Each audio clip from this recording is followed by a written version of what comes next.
High বন্ধুরা, তোমরা সবাই কেমন আছো? আমি ভালো আছি।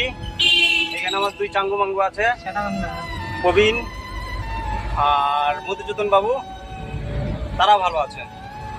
তো তোমরা তো জানো যে আমি আইবি গ্রুপ কোম্পানিতে গাড়ি চালাই। তো সকাল সকাল ট্রিপ হয়ে গেছে, আজকে একটা ট্রিপই ছিল বন্ধুরা, সকাল সকাল ট্রিপ হয়ে গেছে। তো সবাই আমরা মনস্থ করলাম যে আজকে একটু ক্ষতিরাম নদীতে চান করবো। তো তোমরা কে কে চান করেছো ক্ষতিরাম নদীতে কমেন্টে একটু জানাবে। তো আমরা এখন যাচ্ছি নদীতে, ক্ষতিরাম চৌরঙ্গি পার হলাম। এটা কোন জায়গায় জানো? সরি, ছিন্নমস্তা কালীর সাইড দিয়ে ঘাট আছে, ওই ঘাট দিয়ে নেমে যাবো। কি পার হয়ে আসলাম নাকি? এই যে কুমারগঞ্জের, সরি, কুমারগঞ্জের লাইনে, ঠিক আছে? আমি দেখাতে পারছি না, যে দেখো